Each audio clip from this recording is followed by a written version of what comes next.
Welcome everybody to the Shebeen. It's Sunday evening, 7 o'clock Eastern. Looking forward to sharing a drop of whiskey with you. Hope you're all doing well. We've got lots to cover tonight, and I'd love to hear what's in your glass to begin with. I'm going to start off with a drop of Bushmills 10-year-old in my glass, and we'll talk about that as we go through the evening. So I hope you're all doing well. You've had a nice week, first week back in the office or back to work perhaps for the new year. Love to know if you got any nice whiskies for Christmas. We talked last week a little bit about Christmas whiskies. This is our second live stream of the year. But let me know where you're joining from as well. So tonight we're going to talk about new distilleries. We're going to talk about single malt Irish whiskies. We're going to talk about the best Irish whiskies you can find in the United States under the price point of $50. We're going to talk about, what else are we going to talk about? Events, peat, all kinds of things. So pour yourself something nice if you haven't done so already. Get yourself comfortable and settle in, and we'll have a bit of a chat and a bit of crack around our favorite spirit tonight, around Irish whiskey. So looking forward to getting started with you all.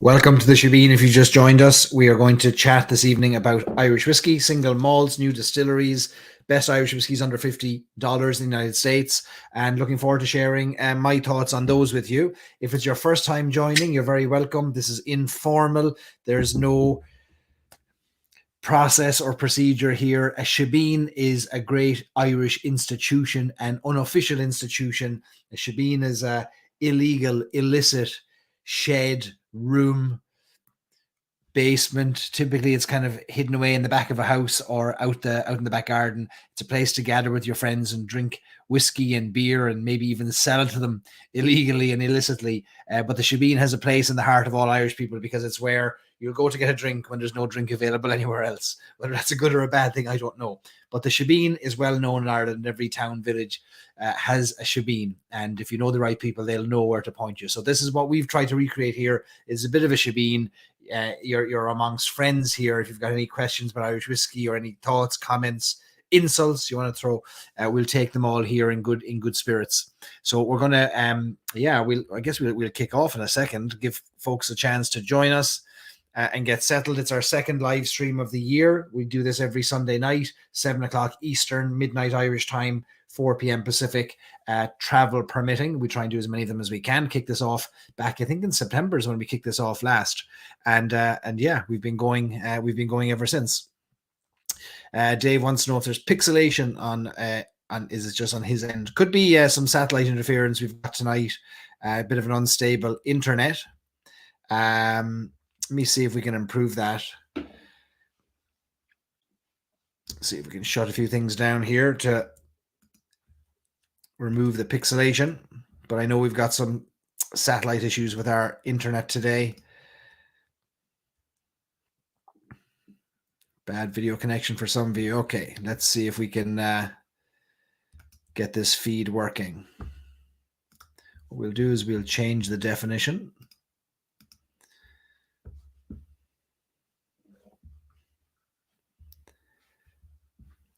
Okay. All right, let's see if we can make this a little bit better for you all. Hopefully the definition's coming through a bit better now. Sound is good for Kristen. Picture just a bit wonky. All right, we'll fix this. Okay, so that should be, hopefully, a little bit better. But it does say that we've got an unstable connection at the moment. But let me know if that looks a bit better for you all.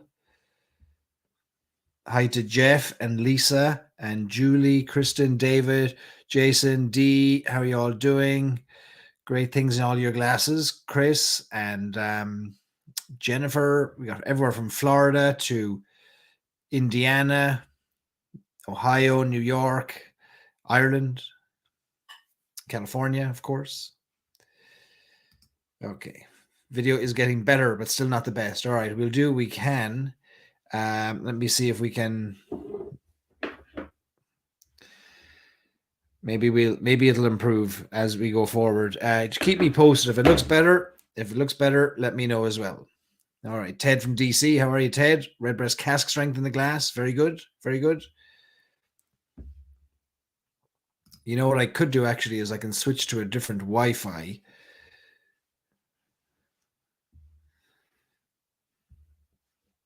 We'll leave it at that for the moment, and we'll see how we're going. Hopefully that's a little bit better. All right, so tonight we are going to kick off with some news, some whiskey news. So from the world of Irish whiskey, as we do whenever there is news to share. Not every week is there news, of course. This last 2 weeks, we haven't had many whiskey releases, if any at all, apart from a few maybe small private bottlings here and there, but nothing of note to talk about for the United States. So I expect we're going to see that kick up a notch in the next couple of months, certainly, and maybe even in the next few weeks. Lots of releases I'm hearing about, kind of rumblings of from some of our favorite distilleries around Ireland that are working on some releases that will see the light of day in February, March, and April. So I think January could be quiet, but touch wood, we'll get something. But maybe we should save our pennies too for some interesting things that are coming along the way. All right, let me try and get this video sorted again. I'm going to send for help to get the Wi-Fi changed. So 1 second there now. We're going to switch out our Wi-Fi.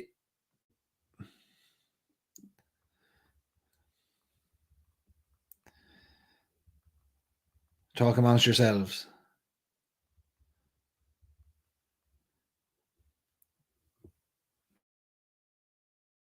All right. So it's just the feed is not working for you. Okay, we'll get this video feed sorted. So we'll switch over Wi-Fi's. We got a backup Wi-Fi, which we'll switch over to. So you might lose me for a second, but I'm not going anywhere. All right. We'll talk about some events. Yeah, I know some of you are joining us for events in February in New York, so we'll definitely talk about those. So thanks to everyone who's purchased tickets for our events in New York or in-person meetups. So let's maybe we'll kick off with a talk of some whiskey news from the world of Irish whiskey, and we'll go from there. So the first thing is we got news in the last just 48 hours of planning permission granted for a new distillery in Ireland called Harvest Lodge, and Harvest Lodge is a planned distillery for Dublin and the outskirts of Dublin, north of Dublin. If you've ever taken the train from Belfast to Dublin, you've gone through an area north of Skerries called Balbriggan. It's on the coast, on the east coast of Ireland. And Balbriggan is where there are plans for a distillery, a Irish whiskey distillery. You'll see on the screen there on the left-hand side is the kind of the distillery building. On the right, you see a number of different buildings, 7 buildings in what looks like kind of a big industrial park that just got planning permission. Included in that industrial park are warehouse facilities. So that's good news. It seems to have been quite a few years actually in the planning process to get it to where it is today. Thanks. So if you just plug it in down there, if there's an outlet down there somewhere, or maybe over here, see down there, yeah. Thanks. So Harvest Lodge Distillery, we don't know a whole lot about it. It seems to be being built. It's being built on land that's owned by a farmer who owns quite a lot of land up in that part of the country. It's got some backing from some investment companies. 100 million euros being invested, which is a massive sum of money. And 150 jobs are supposedly being created in the area. I'd imagine a lot of that through the construction and of the project. I can't imagine there'll be 150 people on site after it. It's also, interestingly, it's in an area that is known for its for bees. I want to put up the details of this here because it was kind of an interesting aside in the news article that was shared about it. So it says here that there is a local myth that this area was the first place in Ireland where beekeeping was practiced. It's said to be introduced there by Saint Malaga, who settled for a short time near Balbriggan, which is not far away from the distillery site.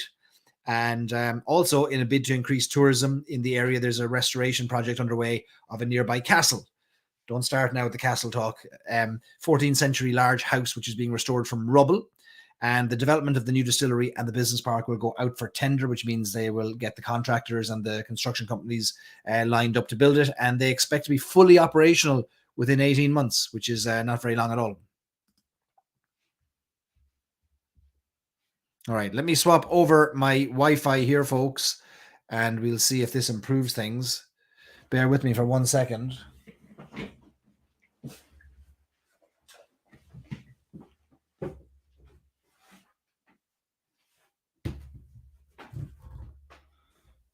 Okay.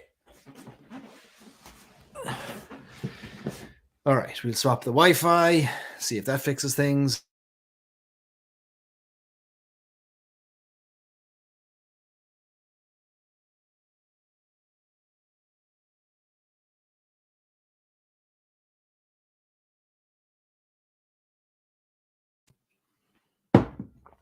There we go. Now, that should be better.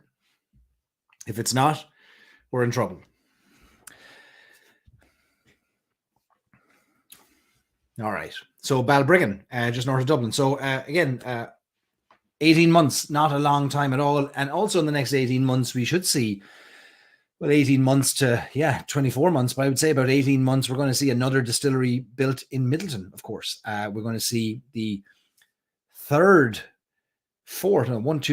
fourth distillery on the Middleton site. You have the old Middleton distillery, the new Middleton distillery, the micro distillery, and you've got the whole new distillery being built, the new Middleton on the same site, which is great. So lots of things happening in the next 18 months. Okay, you got this looks better for you all, the connection. All right, good. David wants to know, do you have any ideas who the investors are? Yeah, there's some information online about an investment company that was involved in some dubious property scheme investments called Dolphin Loans in Ireland a few years back. I don't have any more details than that. And again, I will use the word allegedly as the lawyers will appreciate.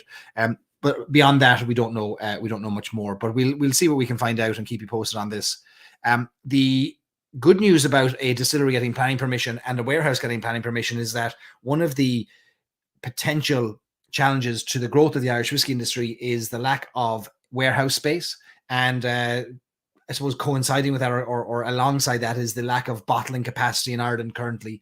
If we were to reach the targets that have been projected by the Irish Whiskey Association, there isn't currently in Ireland the warehouse capacity or the bottling capacity.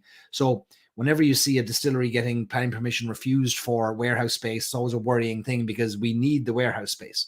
And we saw a Hascraw distillery got their planning permission refused in the last few weeks for warehouse space in, where was that? In Ballinasloe in Galway. And so this is good news. I mean, John Teeling has had warehouse sites turned down. He's had to get rid of land or potentially use land for other uses, wasn't allowed to be used for warehouse space. West Cork distillers have faced awful opposition to putting in place warehouse space for their expansion. So this is good news, and we should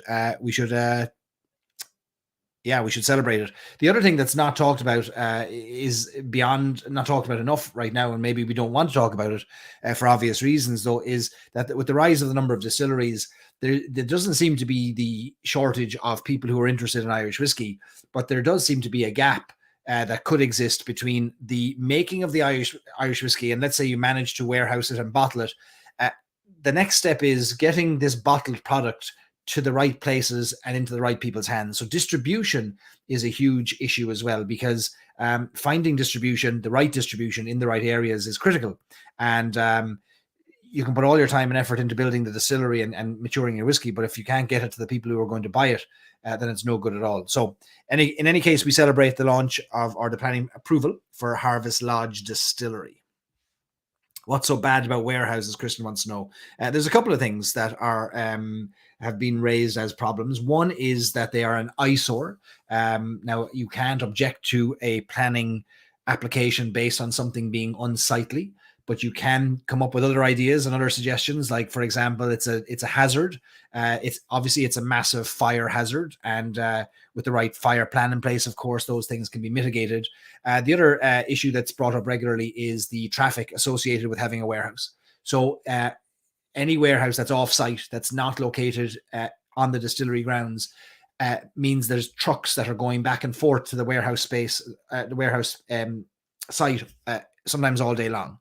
You think about the Middleton Distillery. Middleton Distillery has a constant flow of trucks that are going from the distillery to Dungorney, a few miles away, in not far away in East Cork, and they're operating on a one-way system so that they don't go down the same road twice and disturb residents twice. So that was one kind of accommodation for the residents locally to approve planning was, we'll let the truck go in one way and out the other way so that the roads don't get 2 visits from every truck. So things like that can be a problem. But hopefully we figure that out in Ireland.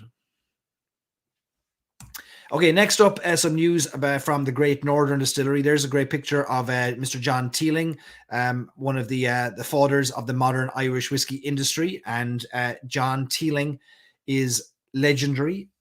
You'll know the name Teeling Whiskey, and that's the distillery and the brand that his sons started. John founded famously in the mid to late 1980s the Cooley Distillery in County Louth, and more recently the Great Northern Distillery.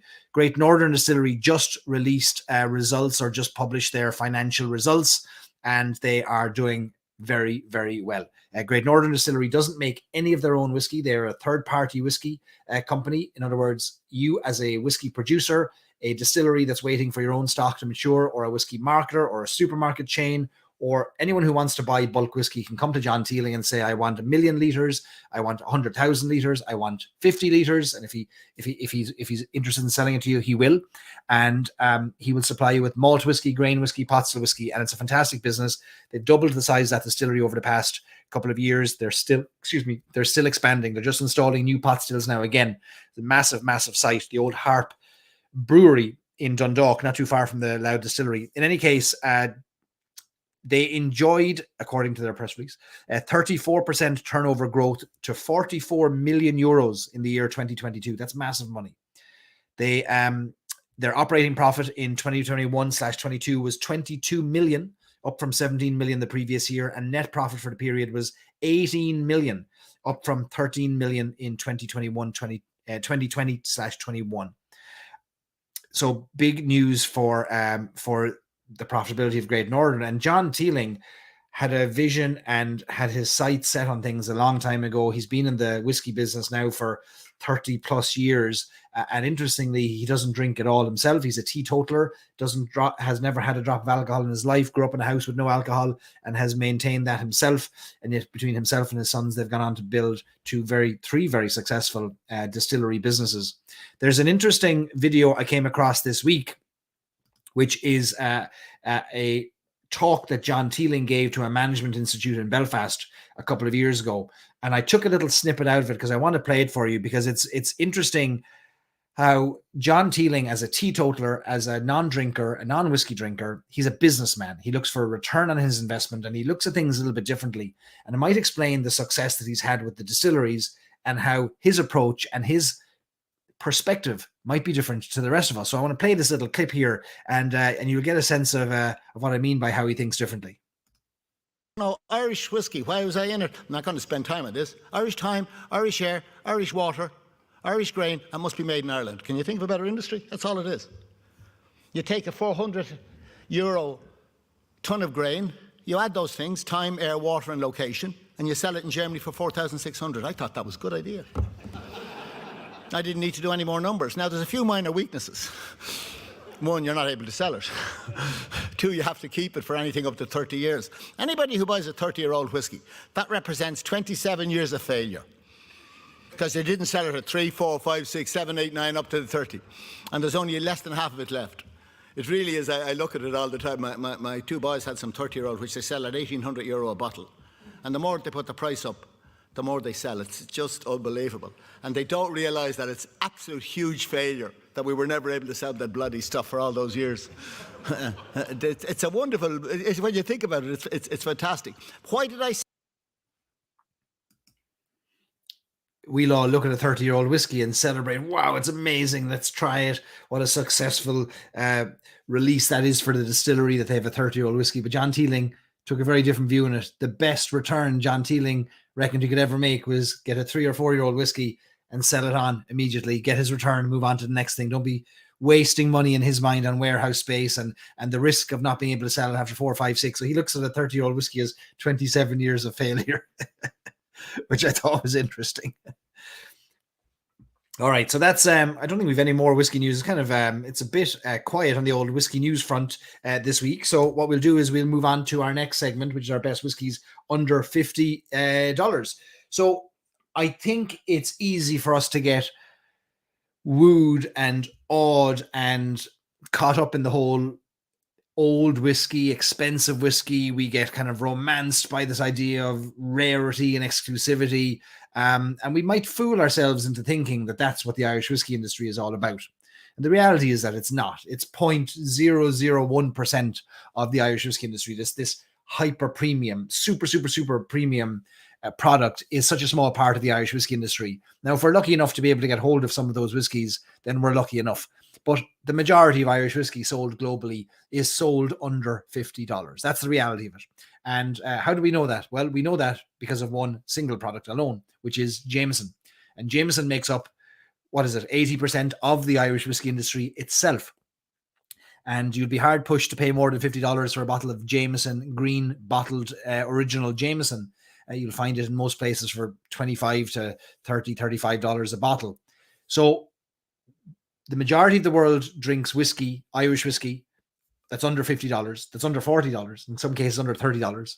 And the majority of the world also drinks Irish whiskey when they do drink it, either as a shot or in a cocktail. The sippers, which is maybe us, we are the smallest group, yet we're the ones gathering on a Sunday night to hold up our glasses and go, isn't this marvelous? And we're looking at the whiskey, and we think we're all very fancy. But we're the tiniest little part of the Irish whiskey industry. So I love hearing different perspectives, like John Teeling sharing what he thinks is a success. And he's right, because the 3 and the 4-year-old whiskey, those are the money makers. Get them in, get them out, get the grain in, get the water in, get that whiskey made and get it out. So what I want to focus on in this segment is to talk about the $50 and less Irish whiskies that are worth paying attention to. We put a post in our Facebook community last week. I was curious, and I said the same thing. I said, we get carried away sometimes with talk of these expensive whiskies, but were there whiskies in the last year that surprised you for their value? And we had all kinds of great posts and comments from people who had found whiskies from $20 all the way up to, still finding amazing value, let's say at $100 or $150 for a whiskey that was maybe worth, in their opinion, more. And of course, when we talk about the value of whiskey or what whiskey is worth, or is a whiskey worth X price, the answer is always, it depends. And the first criteria I'll always try to understand is what's important to the person who's asking that question, because we all have different criteria upon which we will base our purchasing decisions, from our own experience with whiskey, our interest in whiskey, our pocketbooks, our tastes, and on and on. There's all of these different things that will affect how we buy our whiskeys and what we're willing to spend on them. But I would say that a whiskey under $50, there's amazing value to be had. There's amazing value to be had still under $50. There's even value to be had under $30. But I thought we'd go a little bit higher. And when you get to $50, you stop short of the Redbreast 12s. You stop short of the Green Spots. You stop short of the Powers John's Lane. You're just below that, right? So you've got amazing value, I think, going all the way up to that. Maybe next week or the week after, we'll talk about some great recommendations from $50 to $100. And we'll just look at different options. I also know from those comments in our Facebook community that some of you found whiskies in those comments that you had not considered before. And you thought, you know what, enough people have mentioned this that I'm going to go and buy it. And I think that's the beauty of us all talking about whiskey all the time, is that eventually we'll talk about something that nobody's heard of, or somebody might latch onto and go, hey, what do you mean by that detail or that taste profile or that cask or that brand? I've never heard of it before. And it might start a journey for somebody else. So I'm going to share with you some of my recommendations for whiskies that we can find under $50. Okay, so here's my criteria for this, because of course, I'm not going to list 500 whiskies, of which I'm sure we could find them. But I'm just going to list like 6 or 7 whiskies here. But the criteria I chose when thinking about this was, the first thing is it has to be readily available on shelves in the United States for under $50. We know you can ship whiskey in from Ireland. but the shipping alone will be more than $50 in many cases. So that eliminates that. So let's forget that, right? So again, this is a limited selection based on these criteria. The second thing is I wanted the whiskey to provide a snapshot of the Irish whiskey category. What makes Irish whiskey unique? What makes that brand special? Is there something that kind of gives us a sense of the industry from these whiskeys that we might look at? The third thing is I wanted to cover as many styles as possible within this $0 to $50. Well, it's realistically it's $22 to $50. I don't think you'll find a whiskey lower than $20, $22, will you? Hellcat Maggie, is that the cheapest Irish whiskey you can find out there? Paddy Irish whiskey, that's quite affordable too. But I wanted to cover as many styles of Irish whiskey, and I'll talk about that as we go through them. And then the fourth criteria is that I wanted it to be the whiskeys to be more interesting than uninteresting. Now, what do I mean by that? I mean that John Teeling at Great Northern Distillery sells the thing he sells the most. If you go to him as a chain of liquor stores in the United States, you say, look, I've got 100 liquor stores and I want my own brand of Irish whiskey. I want it to be budget. I want it to be under $50. John Teeling is going to say to you, no problem. Here's what we're going to do. We're going to make you a 95% grain whiskey, which is made with corn or maize, and 5% malt, malted barley, so single malt, or 5% single pot still. We're going to have that having been aged just in bourbon barrels for maybe 4 years, and we're going to bottle it at 40%, right? That's the thing that gets sold the most because it's the cheapest thing to put together. And it allows you to put something on the shelf relatively affordably. The problem with whiskeys like that, in my opinion, is that they are competing with 100 other whiskeys on the shelves and in stores that are just similar to that are very high, very high in grain, blended whiskeys, low alcohol, 40%, and just ex-bourbon barrels. So I don't think they're interesting. So I've kind of ignored those kind of store labels only, or those that are just kind of checking the boxes that just make it to be Irish whiskey the cheapest way possible. I don't think they're interesting. And I think there's better value out there than those if you spend a few more dollars. So that's my criteria. Fairly simple. I see some of you putting in their suggestions already on what they are. All right, so look, we'll get into it, and I'll tell you why they're my choices. And you can shout at me and scream at me, and you can throw things at your screen, or you can abuse me for my choices. But look, we all have different palates and different enjoyments. We enjoy different whiskeys. So let's go through it. All right, here's the first one, and it's from the big one. It's from the big company, the big distillery, Middleton. Jameson Black Barrel is my first recommendation for a budget whiskey under $50. Now you can find Jameson Black Barrel for $30, $35 mostly, right? It is, if you are one of the millions of regular Jameson fans and you want to progress up the category, it's a great step up. Jameson Black Barrel is a blended whiskey. It's got a higher percentage of pot still whiskey than regular Jameson. It's a blend of pot still whiskey and grain whiskey. The grain whiskey is made in the tall column stills. The pot still whiskey is made in those copper onion-shaped stills that we see in the front of the websites. And it is a blended whiskey that has been matured in really 3 types of casks. American oak casks that used to contain bourbon. European oak casks that used to contain sherry, Spanish wine. And then a portion of the whiskey is aged in bourbon barrels that have been charred a second time, twice charred bourbon barrels. Now, what does that mean?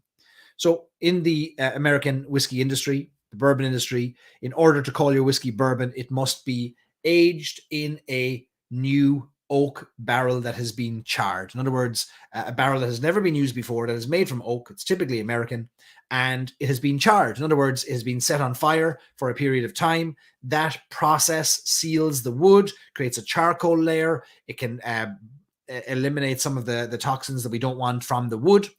And it provides a lovely kind of a filtering layer and contributes some color and some flavor indeed to the whiskey. Typically, when the bourbon industry is finished with their barrels, they send them to Ireland, they send them to Scotland, they'll send them to whomever wants to buy them around the world because they can't be used again legally in the United States. And we will then fill them up with our whiskey in Ireland, and we call those first fill bourbon barrels. It's the first time we ever fill them with Irish whiskey. They've had something in them before. The twice charred bourbon barrels, before they make their way over to Ireland, the cooper the middleman, the kind of the coopering, the brokerage, the barrel brokerage will select the barrels that they will put aside, and they will then be charred a second time, which means they will be set on fire again.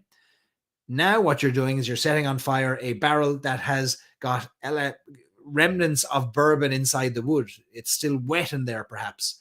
And so when you're toasting it or charring it a second time, what you're doing is you're ending up caramelizing the sugars that are in that alcohol. You're caramelizing the sugars in the wood. You are extracting different compounds, flavor compounds, than you would from virgin unused wood. So a portion of the Irish whiskey, of the spirit, goes into those barrels, and then it's all married together to create Jameson Black Barrel. There's no age on it. It's about 6 to 8 years of age, approximately. It varies, but it's a great step up from regular Jameson. It's the whiskey that got me back into Irish whiskey, or really got me into Irish whiskey back in 2014, 15. I started enjoying drinking Irish whiskey. Was Jameson Black Barrel. So that's our first recommendation, and these are in no particular order either. If anyone likes or doesn't like these, let me know as well. If you disagree, feel free to tell me. The second recommendation is a single malt, and it happens to be the best-selling Irish single malt in the United States, and it is called the Sexton, and it is made in Northern Ireland in a famous distillery, which they don't mention, interestingly, because it's an interesting branding position, interesting positioning for this particular whiskey. So the Sexton is a single malt made in the Bushmills distillery. It is a non-age statement single malt, which is aged entirely in Oloroso sherry casks. On the younger side, a little bit younger, maybe around the same and a little bit younger than the Jameson Black Barrel. And the Sexton is the best-selling single malt in Ireland, and it's extremely affordable. You can find this for $30, $32. Again, your states are going to vary on what you can charge, or what liquor stores charge in different states as well. It's a great entry-level single malt, and a chance to get in on that kind of 100% malted barley, 100% Irish malted barley, triple distilled in the Bushmills distillery, and maybe the most affordable way to get hold of a single malt from Bushmills. Now, interestingly, so Alex Thomas, the master blender, oversaw the release of the Sexton, and a few years back, it's her baby, and she was the master blender for the Sexton. She's now master blender for the entire Bushmills distillery. And she talks about how the Sexton kind of competed internally with other Bushmills malts. It's made on the same stills, but it had its own position. It's got its own market. It's got its own audience. They've done some collaborations with the likes of The Walking Dead, and maybe there's something else as well that they've done as well. So it's a great value malt. I know lots of you have challenges pouring it, and it's tough to sit. It doesn't sit well in a kind of a speed rail for pouring in the bar. It's the shape. The bottle is the shape of the columns in the causeway, in Giant's Causeway, those basalt columns. It's the shape of those. It's modeled after those. And there's a little special pourer that you can get to go with it to pour it, or to avoid spilling it, when you just tilt your glass and touch the neck of the bottle to the inside of the glass as you're pouring, and you'll avoid all your spilling. $23 in some places I see in the United States. $28 in Massachusetts. Dave wants an exhibition of how to pour. I don't have a bottle of the Sexton here. I have it downstairs, but if I was pouring the Sexton, I would be pouring it like this, where I touch the inside of the glass, and I pour it like this, and then I bring my glass back up, and then nothing's going to fall out, right? That's how I would be pouring my Sexton, right? If you want to do a demo there, Dave, as well, feel free to record yourself. I'm going to have a sip of the Bushmills 10. $35 in Virginia. Yeah, let us know what you're finding these items for. Maybe there's some of them that you're finding are somewhere are kind of more expensive than $50. I doubt you are, but feel free to let me know. I know some of you have been surprised when I've shared some prices in the past. You're like, whoa, I can't get it for that price.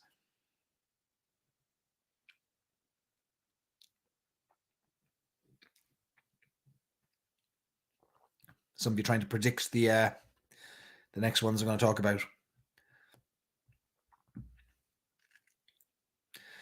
Eric prefers to drink his with a straw straight from the bottle. See, Eric's got loads of solutions.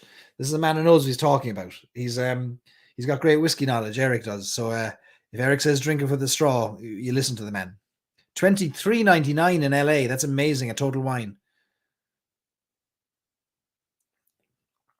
Lauren, if you'd like to bring many speed pourers with you for the Sexton, I'll make sure they get distributed to our group when we see you next. Okay, so that's the next recommendation. If you haven't tried it, check it out. Again, if it's $28 in LA, amazing. I mean, where are you going to find that value? $28 for a single malt from Bushmills? Come on.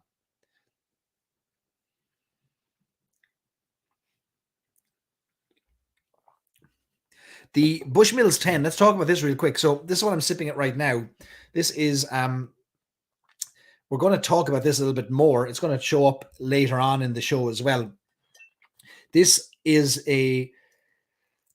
I suppose it's really the entry-level malt for Bushmills, and it's been a while since I've popped this open and decided to do it tonight, seeing as we're going to talk about single malts. And I put a question out on Twitter today, where I think I'd have a predominantly kind of European or Irish audience there that would kind of engage. And Bushmills 10 is an interesting one. It kind of divides people. Some people say, no, not for me, doesn't land for me at all. Others say it's the best malt. It was my gateway malt into Bushmills or into Irish whiskey. It's kind of a divisive one. For me, it's kind of if I want to drink I think it's the best value of an age to a price ratio. So I can get this in Ireland for 35 euros, in the US about 33, 34 dollars in certain places for a 10-year-old triple distilled malt from Bushmills that has been aged in a mixture of bourbon and sherry casks. I think that's tough to beat. And while it's only at 40% ABV and we get used to maybe a little bit higher ABVs, 43, 46%, there's this is a really easy sipper. It's kind of light. It's not complex. It's not a lot of length to it. It's not going to blow your mind, but at $30, it's not designed to, So it's another one that it's not on this list particularly now of the best recommendations under $50, but it could get maybe an honorable mention.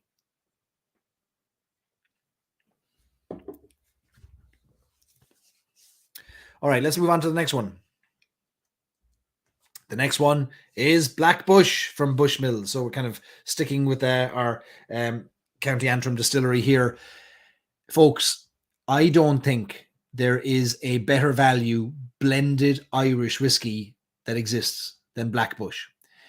If you've never had it, it's one of those whiskeys that the first time you have it, and I've heard this from many people, and I've experienced this myself, the first time you have Black Bush, and make sure you've got yourself comfortable and you've got the time to pay to it and to enjoy it properly. The first time you try it, you'll wonder, why have you never ever tried it before, and how much of your life has been wasted not having tried it.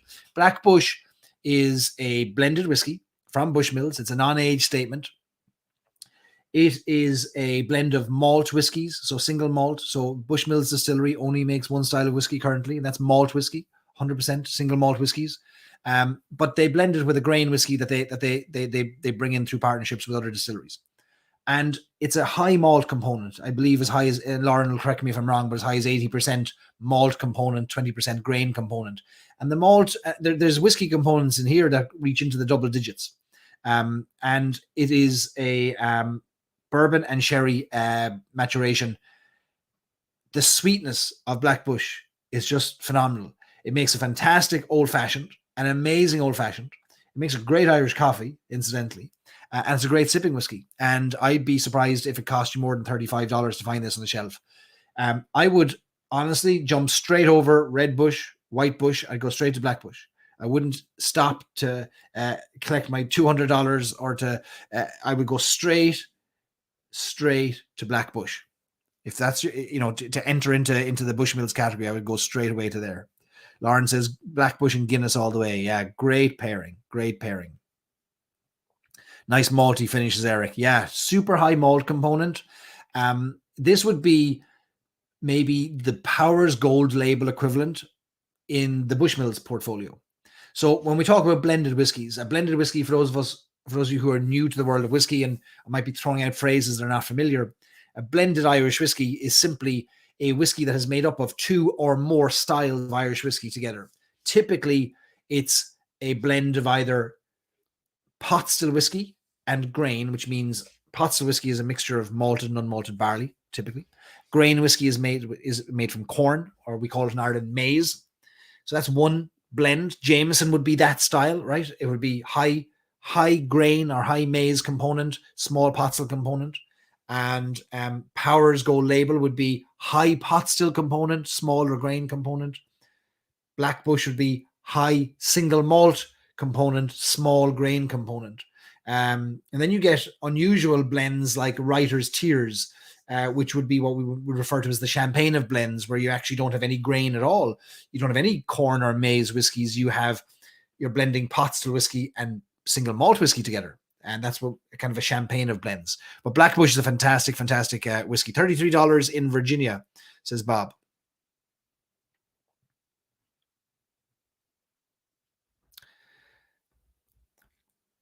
Stefan says that Powers makes the best Irish coffee, and but he'll give this a try. Yeah, look, I'd agree. I'd always go for Powers for the traditional Irish coffee, but we can't drink all of our whiskeys just neat. You know, we have to find ways to enjoy them. So I'd always be a great fan of experimenting and trying a new version. I know lots of people use Bushmills in Irish coffees. You go to the Dead Rabbit in New York, they sell more Irish coffees than anywhere probably outside of San Francisco, outside of the Buena Vista Cafe, and Bushmills is their whiskey of choice for their Irish coffees. Push the bush, says Jeff. $29. David, what is happening in LA? How are the prices so cheap? $29.49. That's amazing for Black Bush. I mean, you'd be replacing the milk in your cornflakes with these kind of prices.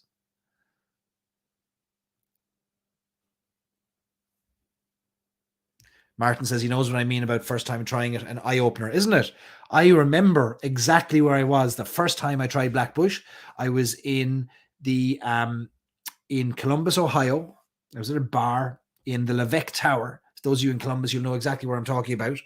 In Ohio, the bar in the Levesque Tower, and I was looking through the menu, and this was going back quite a few years now, and I'd never had Black Bush, and I thought, you know what, I'll give that a try. And I normally had gone for Black Barrel or Red Breast maybe, and I said, I'll go for the Black Bush. I was blown away. At the time, it was the same price as regular Bushmills on the menu. Anyway, I don't think I've sipped regular Bushmills since.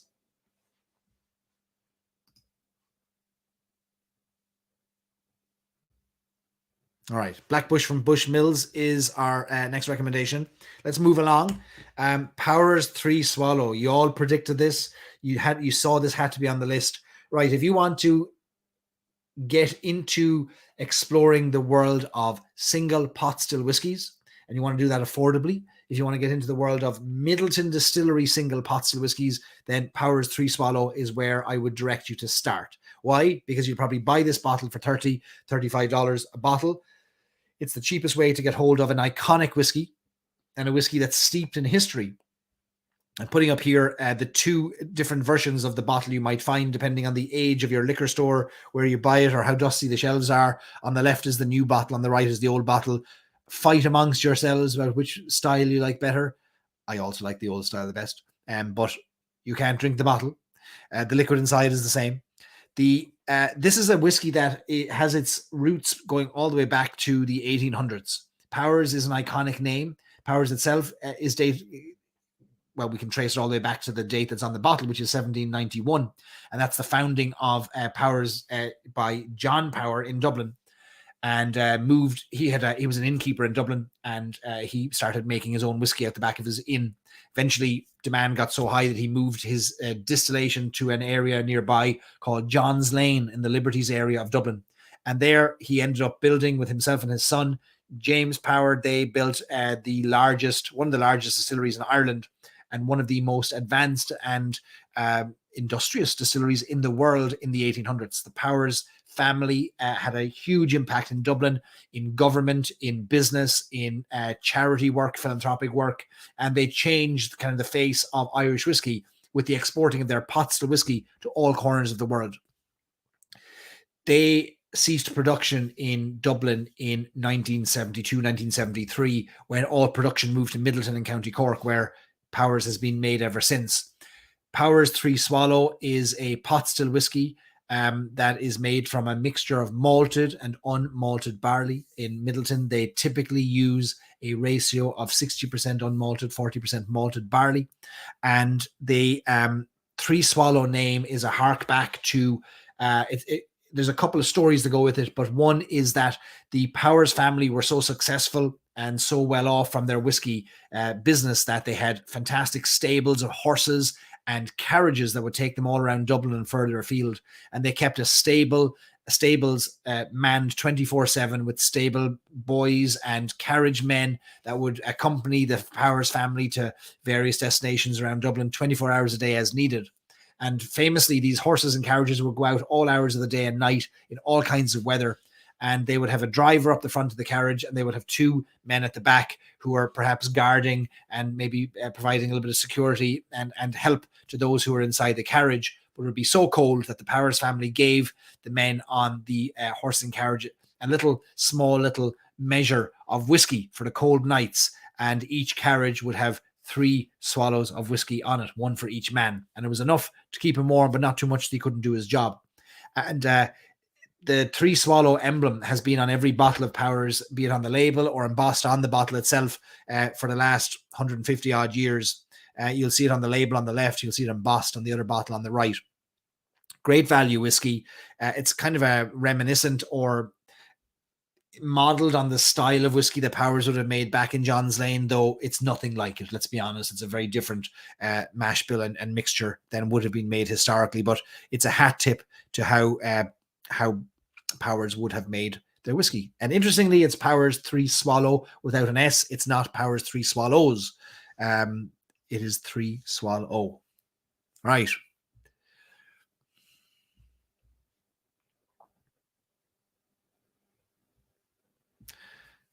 Steve says that it is 25. It used to be $32 to $35 in Colorado, but it's now creeping up over $40. Okay.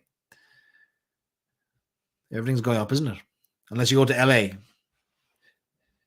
David will get you the cheap prices.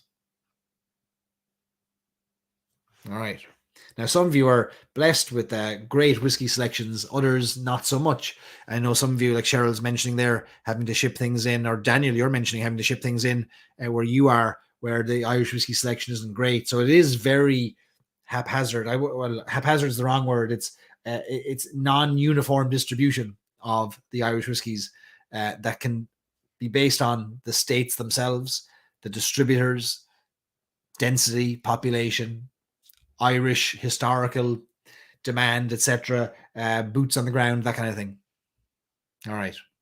So Powers 3 Swallow is our next one. And next up, here's a new one, Limavady Irish Whiskey. We put Limavady up here for a couple of reasons. Daryl McNally is the man behind it. Daryl McNally, we've got a lot of Bushmills representation here tonight because Daryl was a distiller at Bushmills together with his brother, Marty. Marty and Daryl started Limavady Irish Whiskey just probably 2 years ago now at this stage. And Daryl and Marty went out on their own, started this company, sourcing whiskey from Great Northern Distillery and sourcing through the connections that they probably built up over their 20 odd years at the Bushmills Distillery, sourcing great sherry casks from Spain and releasing a whiskey that is a single barrel whiskey. In other words, every bottle you buy is traced back to one single barrel. And it'll say it on the label which barrel it is, which batch, which barrel, which number bottle even, I think, from that barrel. And Limavady Irish Whiskey is also steeped in a bit of history because if you look, and this is where Limavady and Bushmills can go to war together and fight it out, they can duke it out. But if you look at the bottom of every bottle of Bushmills, you'll see that it's got the 1608 embossing, right? The date, 1608. 1608. And this is a date that Bushmills, Lauren loves to talk about because it is the year that Bushmills has decided is their founding year. It's the year that they point to as being the year that whiskey was first distilled. However, the truth is a little bit more complex, as everyone in Bushmills will agree to if we push them hard enough. 1608 is the year that a license was granted for distillation in the area. And in the area, so it was granted by King James I, and kind of a license to distill, but also kind of to collect kind of tariffs on whiskey, on distillation. This is kind of a license or kind of a patent for collecting money from those who made the whiskey. And it was the first one that was granted. And Limavady claims to be the original area where that license would have been more likely used in a distillery back there. Bushmills used to talk about a different date. Was it 1759? Was that the date that Bushmills used to talk about? But somewhere along the way, a marketing company thought, you know what, 1608 is a lot better. Let's use that one. And there was nobody really to compete or to argue with Bushmills. So in any case, none of us were around to prove who was there first. But Limavady Irish whiskey will put their roots. They will argue that that's the original home of whiskey in Ireland, or maybe even kind of globally, their first kind of license anyway. And so what we have here is a whiskey that's it's a youthful whiskey, 4 or 5 years old, and it is it's quite sherried, right? It's heavily sherried. Some people might call it almost like a wet cask of sherry. Strong sherry influence, wood led, not distillate led. So if you like sherry bombs, I think Limavady is a really affordable entry into a heavily sherried whiskey. It was just awarded by, was it Whiskey Advocate, 8th best whiskey in the world, which is a fantastic award for Marty and Daryl. So I think you should give Limavady a try. We were lucky enough on the whiskey bus to get Marty to drop by, or we stopped on the side of the road not far from Limavady, and Marty jumped on the bus and poured us all a drop of Limavady. It's malty. It's a single malt. It's again heavily sherried, but I'm a fan of it. I like it. I like it for the price. It's a great way to explore a bit of sherry.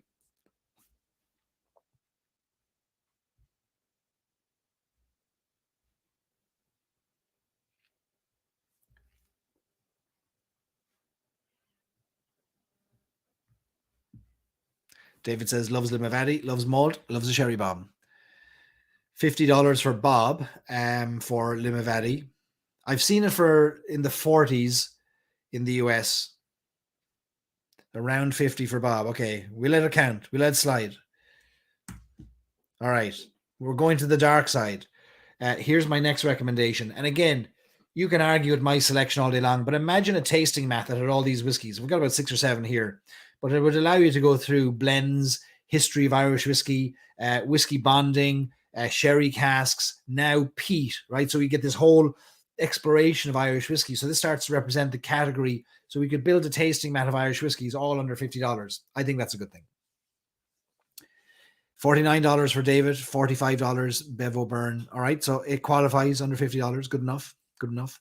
Legendary Dark Silky is next up. Do I have a bottle of it here somewhere? I have a few of them around. Oh, yeah. Okay, so Legendary Dark Silky is a great value whiskey. It is a blended whiskey. It's a sourced whiskey. Again, Great Northern Distillery coming out with the goods here on this one. And if you look at the whiskeys that we've selected tonight, a few of them are Great Northern related. A lot of the whiskeys you enjoy were sourced from the Great Northern Distillery. They make great whiskeys, and they are very, very diverse in their styles, and they are very you wouldn't be able to say these two whiskeys alongside each other. You couldn't point them and go, that's definitely Great Northern Distillery. They're quite unique, I think, in terms of just the sheer range of whiskeys that are putting out there. The Legendary Dark Silky can be found all over the United States, and it can be found for in the, I think, mid to high 30s. Legendary Dark Silky is a blended whiskey. It is released by Sleeve League Distillers. Sleeve League Distillers have just started distilling themselves in Donegal in the northwest coast of Ireland. Remote, hard to get to, beautiful part of Ireland. And I haven't been up there in years and years and years. And it's on my list to get to, but it's like a 9-hour drive to get there. And it's which is nothing to you in America. You do that for your family getaways. But 9 hours in Ireland is a different 9 hours. It feels like 40 hours with those roads. Anyway, what's that got to do with whiskey? This is so the Sleeve League Distillers, they've started distilling in what's called the Ardra Distillery, and Ardra is the small town where they are based. And it is a distillery that is 100% focused on making smoky whiskeys. They don't call them peated, they call them smoky.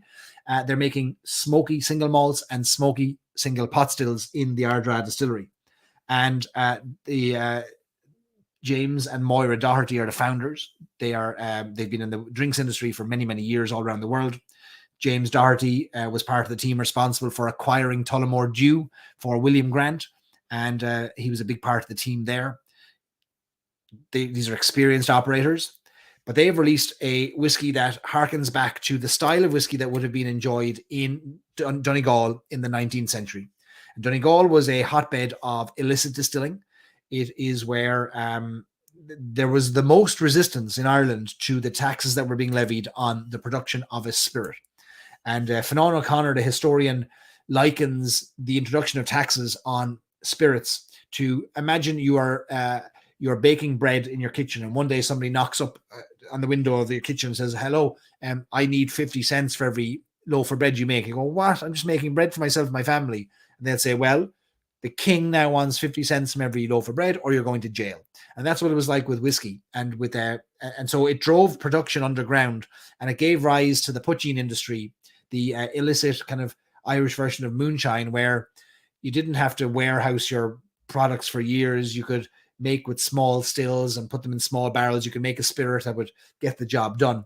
But smoky whiskies were very common in that area, and smoky poachings, everything would have been smoky back in the day. Like every whiskey in Ireland up until a certain point in the 1800s would have been smoky because the fuel source used to dry the barley, dry the grain, the oats, the wheat that would have been used was turf, was peat, which when burned gives that smoky phenolic distinct character to your grain.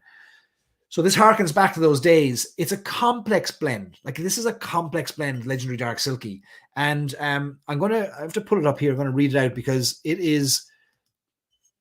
there's more to this than meets the eye. So this is at its core, it's a triple distilled peated single malt, which is matured in sherry casks, right? That's one component. Triple distilled peated single malt from sherry casks. The single malt is peated to 55 parts per million, which after the triple distillation results in a phenol level around 22 parts per million, giving a rich, sweet, smoky flavor.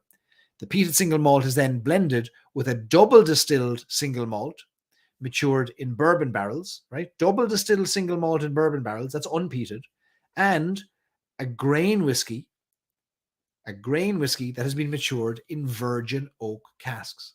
That's quite a complex composition for a sub $40 whiskey. I'll read that out one more time.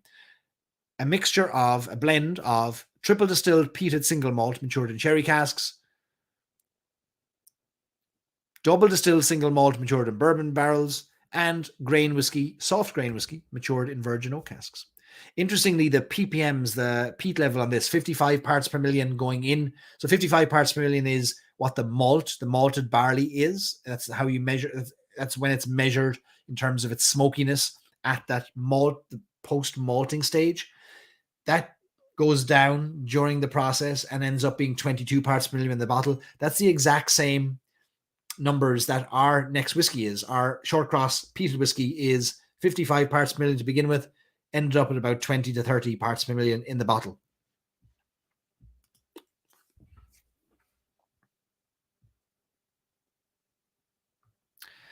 Nancy's Pub up there. Oh yeah, Nancy's Pub. That's a well-known pub up in Ardra, isn't it? Martin visited the distillery last year. James and Moira, really passionate. I'd agree with that. Didn't they have a Poaching Republic up there, asks John. I'm not sure. There are a couple of other silkies too. So there's 3 silkies in the United States right now. There's the Legendary Dark Silky, which is the one I recommend. There's the Original Silky, which has got a blue label, which is a much lighter peat. And then there's the Midnight Silky, which is higher in peat again. So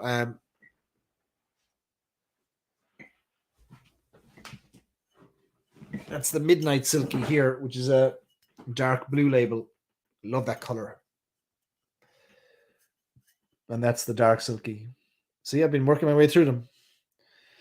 You can't discount my new love for peat.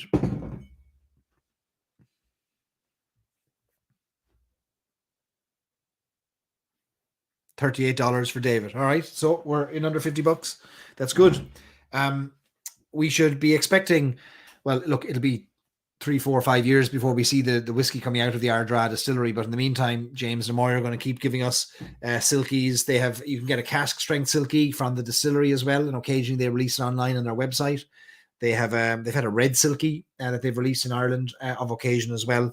So the silky range is responsible for getting a lot of people into peated whiskey in Ireland, and I like to use the dark silky as a converter for people into the world of peat, because I liken the flavor profile to a kind of a toffee apple that's been kind of waved over a smoke, over the smoke of a bonfire perhaps, or even like it's light, so it's kind of sweet and smoky at the same time. I'm a fan. All right, do we have any others here on my list? Yes, here we go. Dunville's 1808. This is my next recommendation, under $50. This one is quite affordable. This you'll find this in the 20s. Some places $20, $25, $28. This is a blended whiskey from Dunville's. 1808 it's called. 1808 refers to the year that the original Royal Distillers Company was founded in Dublin, or in Belfast, sorry. And which was the Dunville's distillery. 1808 is the year. It's a blended whiskey, and it carries on from the peat there of the dark silky, but only very slightly. So it's a blend of 75% grain whiskey, 25% 75% grain whiskey, 20% malt whiskey, and then 5% pot still whiskey that comes from the Ecklandville distillery. So it's a blend of different distilleries, I think Great Northern and Ecklandville together, and it's got the slightest hint of peat to it. We're talking 1-2% peat, slight, just little hint of smoke, but it's a great value. It's light in color, it's easy drinking, but this peat, I think, adds a lovely little complexity to some of these whiskeys where they might be missing something without it. So it's using all three styles of Irish whiskey: malt, grain, and pot, all in the one whiskey. Dunville's is an interesting brand. Many of you are familiar with their releases, but it can be quite confusing because they have a range of whiskies all under the Dunville's name. Everything from the Dunville's 1808, very affordable blend, all the way up to single cask, single malts that are 21, 22 years of age that go for $300 a bottle. And they've got peated whiskies, peated blends within their range. They've got PX cask malts that are affordable, 10-year-old malts. Total Wine is where you'll find them in the United States. That's their retail partner in the United States. So wherever there's a Total Wine, you'll find Dunville's. $23 in Eric, you're in Northern California, aren't you? $23 there, and PX cask is $70. Very good.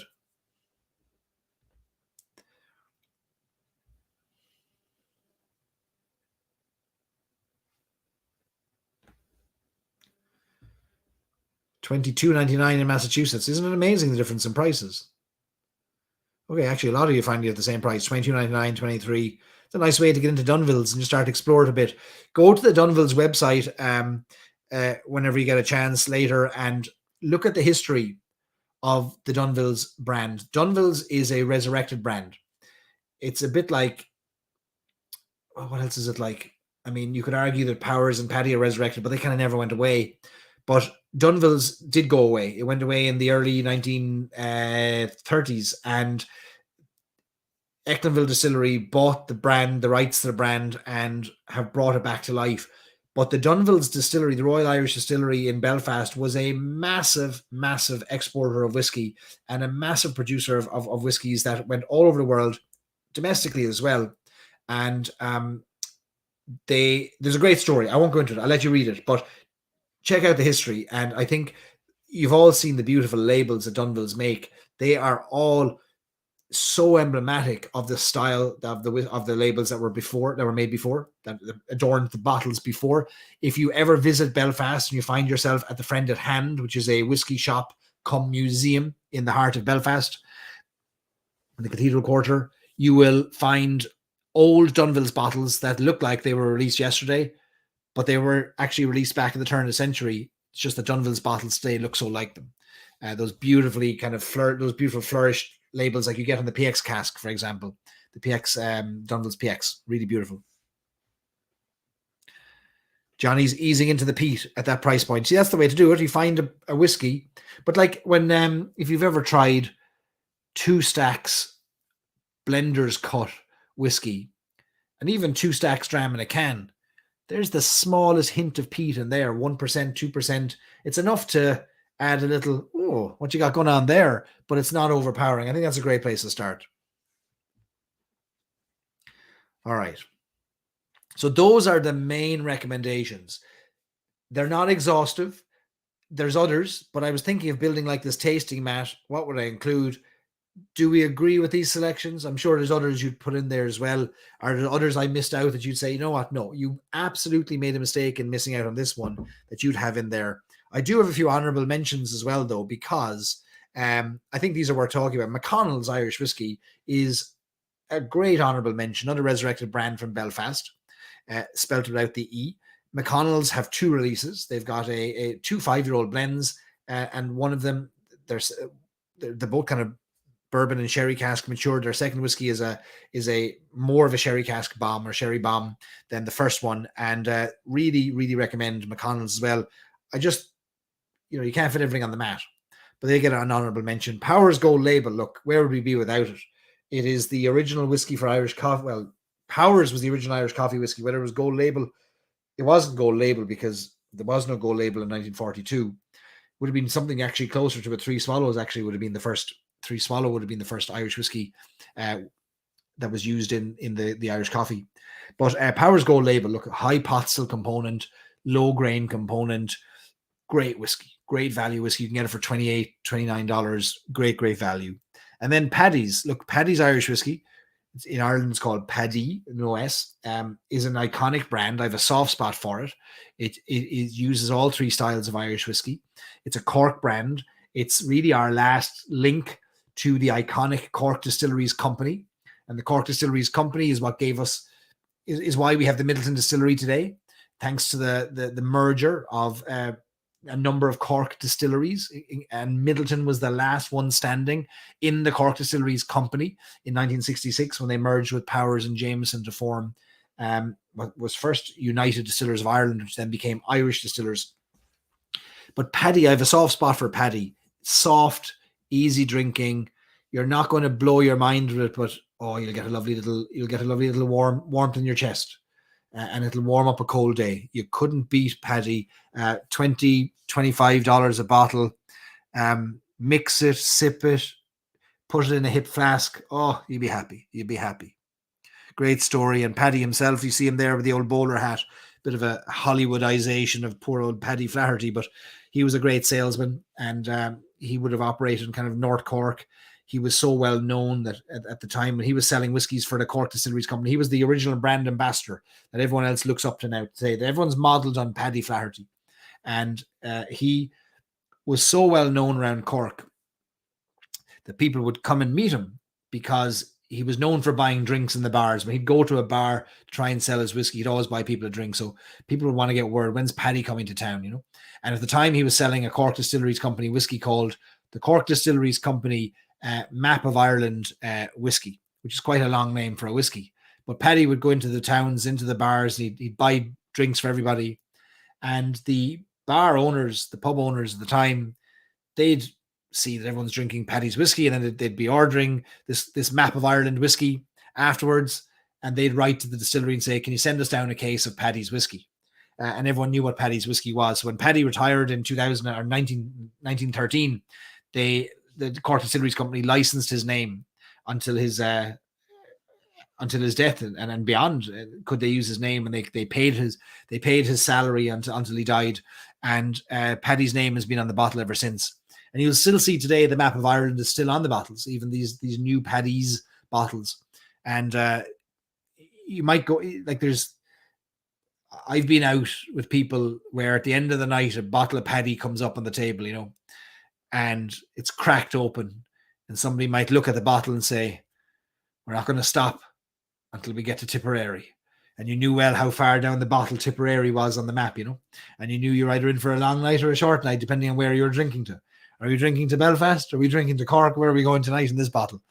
So Paddy, I'd have a soft spot for Paddy. $19, says Bob, for Paddy's. $19.49.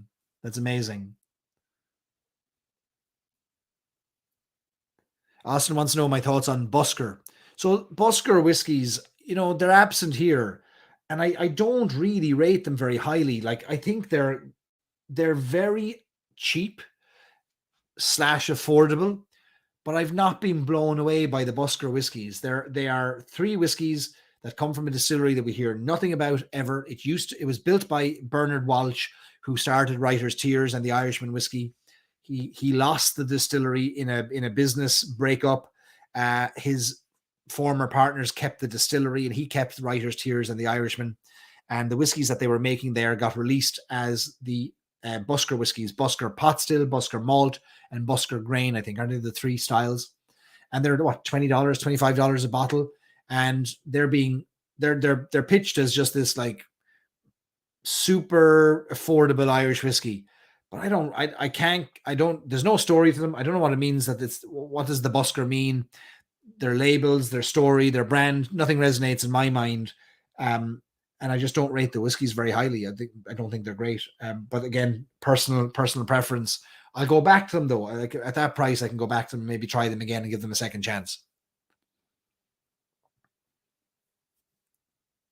Austin says the juice is easy going. And look, that's all that matters sometimes, isn't it? You just want something to get the job done, don't you?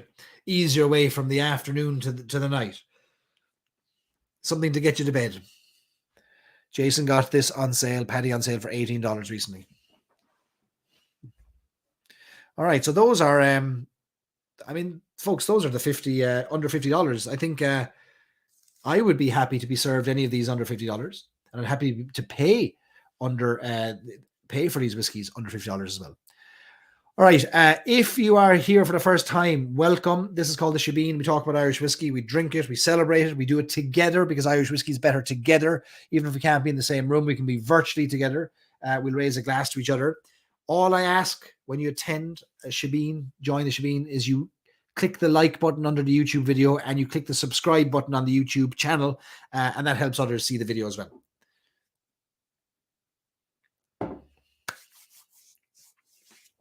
All right.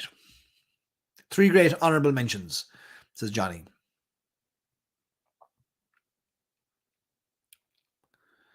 D says, she was McQuaid. Can you claim descendant from the CEO of Middleton, McQuaid? Well, he is no longer with Middleton, D. Conor McQuaid, former CEO of Irish Distillers, is now based in Paris.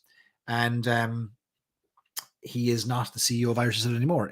Irish Distillers, the owner of Middleton, has a new CEO as of a year ago, and her name is Najami Fuad, and she joins from Absolute, the Absolute vodka brand. And Najami joined in actually July 2022. So what, 8 months ago?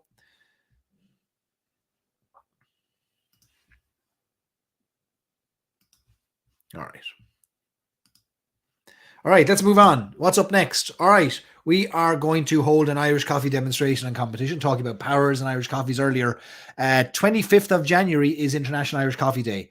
It wouldn't be like us to let that day go by without getting sozzled a little bit on Irish coffees, getting the buzz from the caffeine, up from the caffeine and down from the alcohol. It all balances out, doesn't it? We are going to have a live stream like this, but it's going to be on what day of the week is that? I think it's a Wednesday night, January 25th, and 7:00 Eastern. Tune in, same channel as here. Mark your calendars. I'm going to make a number of different Irish coffees. I'll share the ingredients over the next week or so with you. I'll put it out on the email. If you're not subscribed to our email, go to storiesandsIps.com and you'll be updated every week with our email. There'll be one going out tomorrow. And I'm going to make a few different Irish coffees, give you a demonstration, talk about what to look out for, how to make them, how to ensure that you serve up an Irish coffee that an Irish person would be proud of, and that you don't insult an Irish coffee with an Irish person with a coffee that's made with whipped cream, or you start stirring it with a spoon, or you stick a straw on the top of it, or any of those things. We're going to make some good Irish coffees. We're also going to have an Irish coffee making contest. So you can make the Irish coffee of your choice. You can make a classic one. You can make your own twist in it. And then you'll submit your pictures and your ingredients to us in our Facebook community. And our Facebook community will be ruthless in their judging and their voting as to who should be the winner. And the winner will be crowned the Stories and Sips Irish Coffee of the Year. And these awards are held in high esteem. This is something you can put in your LinkedIn profile, You get instant job offers. So that's January 25th, 2023 this year. So that's in 3 weeks. I think this is the most organized I've ever been, that I was able to, 16 days ahead of time tell you there's an event coming. I've never given anybody as much notice as that. That's January 25th. Are ambassadors allowed to enter, asks Lauren, asking for a friend. Tell your friends that the ambassadors can enter. The ambassadors can enter. Wouldn't it be an awful embarrassment, though, if the ambassadors were trounced by the whiskey drinking public?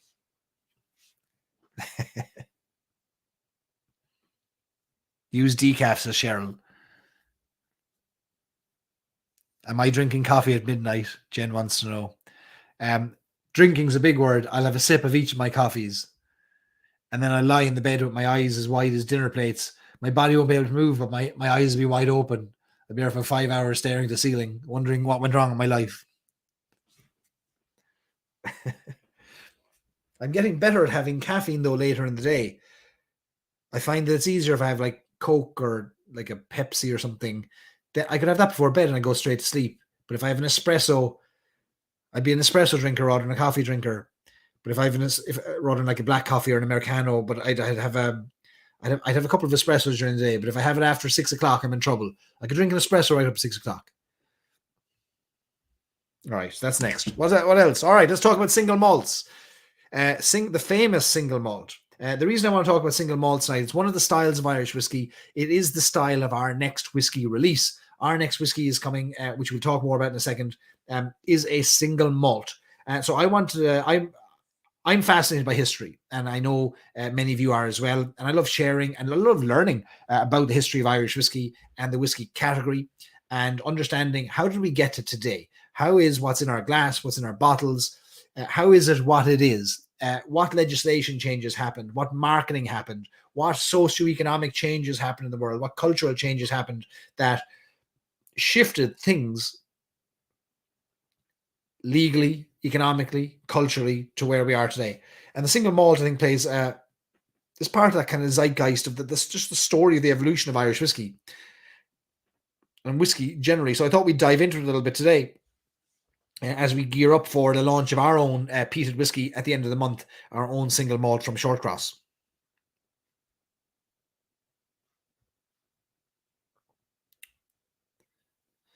All right. So let me put this up bigger on the screen.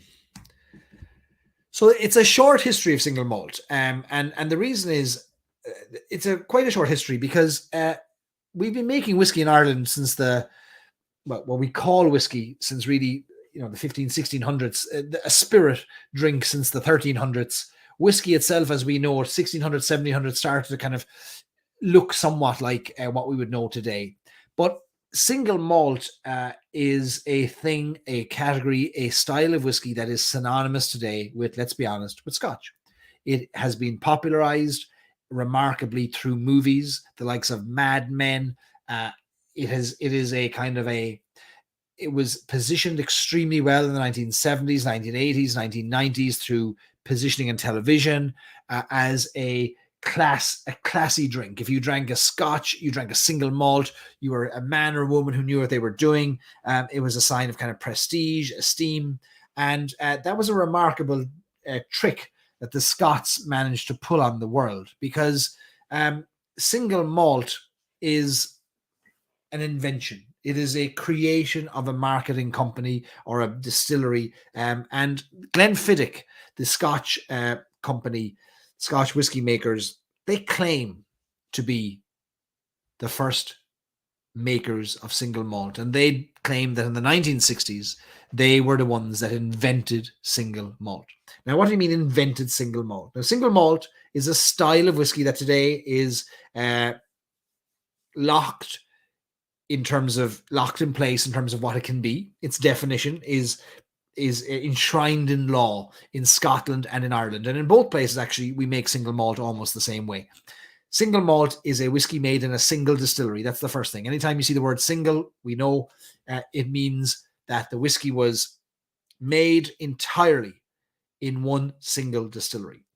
Malt whiskey is simply a whiskey made from 100% malted barley. That's barley that has been taken out of the fields, put into water in a dark room where it starts to sprout and germinate, thinking it's springtime. We then take it out of the water. We dry it either over a smokeless fuel, a dry heat, or a smoky heat to remove all the moisture. That is what we call malt or malted barley, and that's what we make our whiskey with, 100% malted barley. That's what a single malt is. The Scots, and specifically Glenfiddich, claimed that in the early 1960s that they invented single malt. Now, that is a massive claim that would only be challenged for its ludicrousness by the number 1608 on the bottom of every bottle. Am I right? For its pure fancifulness, as if that's the truth. Because on the far left, the picture there, you'll see a bottle of malt whiskey from Glenfiddich from the 1900s, 1908, 1909, where it says pure malt on it. So they didn't invent it in the 1960s at all. However, the phrase single malt certainly is something that they may have popularized or coined. But malt whiskey, that is whiskey made with 100% malted barley, was being made before the 1960s. In any case, the second bottle you see on the left there with the number 8 on it is what the Scots first called single malt in the 1960s. Straight malt or single malt. In fact, they brought back an ad here on the right-hand side, which on the right-hand side is a modern-day bottle of Glenfiddich. And on the left, it talks about how it's kind of bringing back the old ad from the 1960s saying that a single malt whiskey, every drop from the same distillery. This is the first time that they were popularizing this idea. But how this came about is quite interesting, because the malt whiskey industry, the Scotch whiskey industry, in fact, in a broader sense, was in steep decline in the 1960s. No different than Irish whiskey was in steep decline. Palates were changing, vodkas, gins were becoming more popular, rums were becoming more popular, white spirits more popular, and Scotch, Irish whiskey was in decline. Certainly for most of the 20th century up to that point, there'd been a decline. Up until that point, the Scotch whiskey industry was predominantly blended whiskey. It was predominantly malt whiskey that was blended with a much larger percentage of grain whiskey. In Scotland, they have preferred to use wheat for their grain whiskey. In Ireland, we have preferred for a long time to use corn or maize. So the whiskey industry in Scotland was predominantly blended. There were some malt whiskies, but it wasn't the category leader. It wasn't the prestigious thing that it became. Glenfiddich would have been one of the early proponents of it as a premium product, a clever positioning. Back in 1963-64, there wouldn't have been other straight malt, single malts being promoted in the way that Glenfiddich was promoting theirs. It took off. People started to pay attention, but they were paying attention to what was basically leftover whiskies that couldn't be sold. There was nobody buying blended whiskies. And so the distilleries were left with both grain whiskey and malt whiskey. And they cleverly decided to package up their malt whiskey as straight malt or pure malt or single malt. And it took off. In the 60s, the 70s, the 80s, the number of malt whiskies being released onto the market grew and grew and grew. And the positioning went with it. Placing it on TV, putting it in the hands of Hollywood, making it seem like a drink that of choice of the wealthy man, the businessman, the man in the suit, as you see in the picture there. And rarely would there have been a woman shown holding a glass of whiskey, God forbid, but rather it was the men who were positioned as these great arbiters of taste. And Scotch and specifically single malts were what were pushed. At the time, in the 1960s in Ireland, malt whiskey was only being made really in one place, and that was in Bushmills in Northern Ireland. Middleton Distillery was old Middleton Distillery was making had made some experimental malts in the 60s and the 70s. Very little malt whiskey was made in Middleton. Middleton was focused on pot still whiskey. In fact, most of the later period of Irish whiskey in the 20th century was pot still focused. But Bushmills in Northern Ireland would have been the only ones making malt whiskey. They weren't making very much of it in the 1960s and 1970s because demand wasn't there. But the Irish whiskey industry that found itself competing with Scotch in the 70s and the 80s, even in the small quantities that they were both selling, Irish whiskey kind of mirrored Scotch in the sense of Irish whiskey looked to Scotland. So when Scotch whiskey industry started selling single malts, the Irish whiskey industry kind of looked at it and went, we should probably get in on that. They're doing something clever there. We should do something. And that's where the Irish single malt came from. It wouldn't have been until the mid 1980s that the first Irish single malt with that moniker, that name, single malt, would have been introduced. Of course, there were whiskies made in the 19th century that were called malt whiskey, or just whiskey, or pure whiskey, or pure malt. That may have been 100% malt, may have been a mixture of other grains as well. But this idea of one single distillery, as opposed to, hey, let's take something from 2 or 3 different distilleries, this idea of single as being something special was mirroring what the Scotch whiskey industry did. So what is the Irish whiskey industry definition of what single malt is? Well, it is a spirit made from a mash of 100% malted barley. And then there's 3 criteria. 1, it's saccharified by the diastase of malt. What does that mean, you might wonder? Contained therein, with or without other natural enzymes. Okay, it's basically saying saccharify is like the sugarization. When you put your malted barley into water to create your mash, what is happening is you're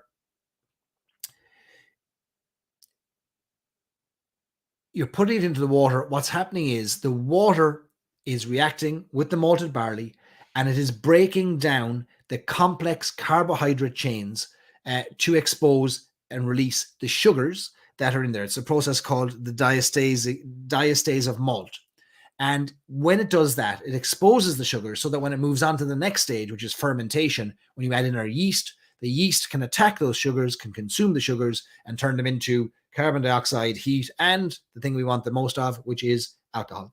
And so that's the first thing. Second thing, fermented by the action of yeast and then distilled in pot stills. So that's what malt whiskey is. 100% malted barley. Single malt is made in one single distillery, right? As simple as that.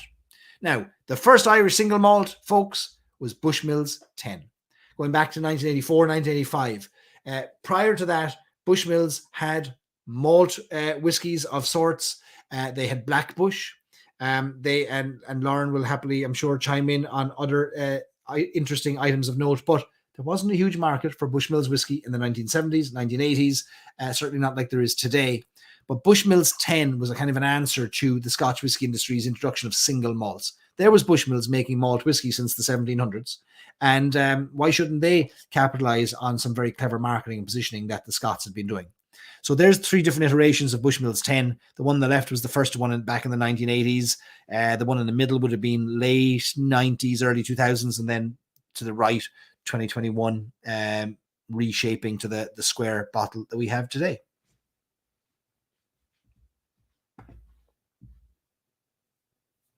Eric says Scotland was using column stills and making blended whiskey when Ireland stuck to pot stills. So there's some truth in that. Ireland didn't completely ignore column stills, but they did. A lot of them did. The big houses did. But we know, for example, that is it either Powers or Powers had a grain column in John's Lane.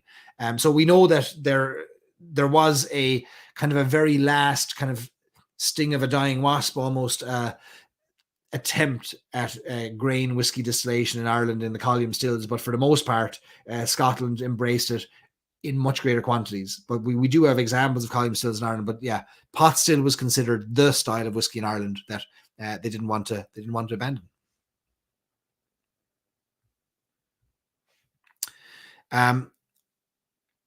Eric wants to know, do I think Ireland will ever have blended malt as a legal category? So malt, it kind of exists as it stands right now. So single malt isn't actually a category. Malt whiskey is a category. So you can blend from 2 different distilleries. So there are a number of blended malts that are out there right now. The Liberator Irish whiskey is a blended malt. There's one blended malt. The Tawny Port version is a blended malt. Pierce Lyons Distillery in Dublin has what's called a marriage of malt. They have malt. They have 2 different malts from 2 different distilleries. So blended malt exists, or vatted malt, or married malt. It does exist, and it's kind of implied within the category of malt whiskey. Now you can have peated malts as well, of course, which we're seeing more of at the moment. Jason's had Bushmills 10 on his shelf for years. So between 1984, 1985, and 2001, Bushmills released the Bushmills 10-year-old, the Bushmills 16-year-old, and the Bushmills 21-year-old. So creating their kind of core single malt series, which we still have to this day. So all, sadly, at 40% ABV. We'd like that bumped up a little bit. But at the same time, I think for the price points, I think great whiskies, the 21-year-old single malt, extraordinary single malt whiskey, even at 40%. We talk about the Scottish influences. There's no way to avoid the kind of the back and forth of influences that have gone on over the past few hundred years between Ireland and Scotland, Scotland and Ireland. I'd like to hypothesize that the only reason there's distilling in Scotland today is because those who learned how to distill in Ireland took that skill the 12 miles across the water to Scotland.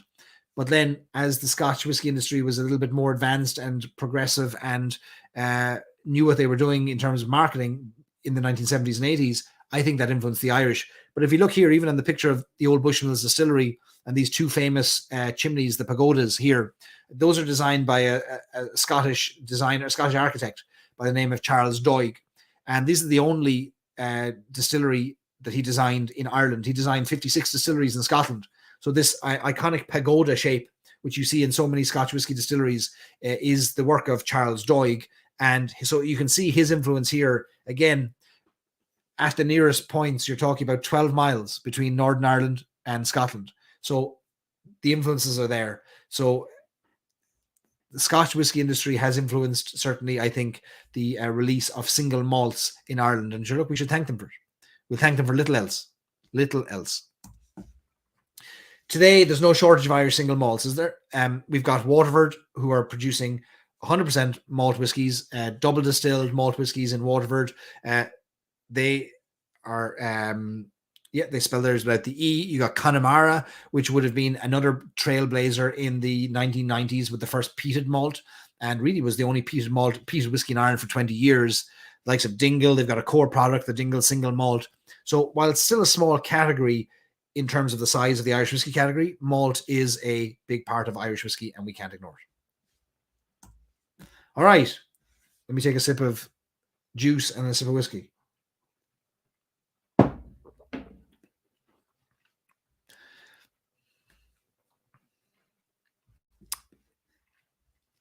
You're right, Eric. Those were Japanese influences on the style of distillery. Absolutely, absolutely. We'll talk more about Dingle in another episode. Shortcross Whiskey. So, folks, I think many of you know our whiskey club, the Stories and Sips Whiskey Club. We are working on a number of exclusive whiskey releases this year. We're aiming for maybe 8 different whiskies will be released in 2023. We released 4 in 2022. I'm delighted that our first whiskey of 2023 is a peated single malt. I wanted to just recap on it briefly and just kind of share a little tidbit or two. Over the next 2 or 3 weeks, you're going to get a lot of information from me about this whiskey so that you're so knowledgeable and you could talk at length yourself. You could sell the thing yourself to a friend or a neighbor who asked you about Irish whiskey. But we are releasing a peated whiskey, double distilled, that's been aged for 6 years and 10 months in a European oak cask that previously contained cognac and orange liqueur. And a little bit more information on that cask because it is critical to this flavor profile. This is a whiskey that is like nothing else I've ever tasted. And there's a sweetness that comes through. Now, the cognac and orange liqueur is unsweetened. Think of a Grand Marnier. So Grand Marnier is an orange liqueur made with cognac as a base. That is made from distilling the bitters, distilling orange peels into a kind of a bitters that are put into mixed in with a cognac, and then prior to bottling are sweetened. Now, we're using a cask that would have contained something just similar to a Grand Marnier. And then once that liquid was emptied out, it would have been sweetened and bottled and sold on. So no sweetness would have been added to the cask that we've got. But there's such distinct citrus notes coming through on this peated whiskey. It's just really, really incredible. And I think you're going to be blown away by this. Even if you're not a peated fan, I just would love you to get a bottle because it's just so different. And I think it's going to change how you perceive peated whiskies. And it's really, really a special whiskey. Bottled at 65%. Here's an interesting tidbit for you. This is what we were calling distiller's strength. We talked in previous shows about how we don't want to do the work. We want the distiller to tell us what ABV it should be at. and that we actually prefer that to cask strength. Cask strength is the strength of the whiskey. When it's time for bottling, it leaves the cask, you check the ABV and you say, oh, it's 68, 72, whatever it is, and you bottle it. And then you got to add your water, etc. David Boyd Armstrong, who's the distiller and the blender and the founder of the distillery, co-founder with his wife, has decided it should be at 65%. It went into the cask 6 years and 10 months ago at 67%, right? And when he went to disgorge the cask a few weeks ago, it came out of the cask at 72%, higher than it went in. Now, some of you are falling off your chairs at the shock of this statement. You're questioning my mathematical ability. It went into the cask at 67%. 6 years later, it came out at 72%. How did that happen? I thought the Angels were supposed to get their share. Well, it turns out that it went into a very dry corner of a certain warehouse called warehouse number 1. And where he put it, he said, is that they've only discovered recently is a part of the warehouse that is just so dry that what it actually took out of the barrel was water. It evaporated the water because the air needed moisture. So it was almost like a dehumidifier. It was taking water out of the barrel and it was operating really like a high temperature environment. And it drove up the alcohol by volume. So it came out at 72%. We tasted at 72. Dave said, no, I brought it down 65. That's its preferred ABV. Isn't that interesting? It's our first distillery bottling. It's the first time we've gone directly to a distillery. And it's the first time we've ever asked for a whiskey based on tasting an unreleased sample from a cask and saying, we want it. And they were smart and clever enough, in my mind, and kind enough to say yes. And we have bottled our first distillery bottling. It's the first peated whiskey bearing the Shortcross Whiskey name. So that's a great first. And it's the first Shortcross Whiskey single cask destined for the United States ever. But this is what I'm most interested in. It's the first peated single malt distilled and released in Northern Ireland in 75 years. That to me is mind-blowing. I can't believe how lucky we are. We're going to be getting a piece of history. And I'm going to be buying quite a few bottles of this myself because I want to drink it. I want to enjoy it for years to come. This is a historic release. It's also a gold medal winner. It won gold at the Irish Whiskey Awards. It was submitted by David as an unreleased sample, and it won a gold medal for the best peated single malt 11 years and under.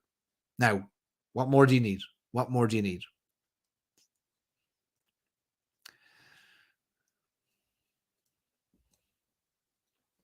So that's what where the whiskey come from. The whiskey came from our whiskey bus tour of Ireland that we did in August, when our last stop of the whiskey tour was at Shortcross at Redemon Estate Distillery, where we sampled. This was the 63rd sample of 63 whiskeys over 7 days. Can you imagine?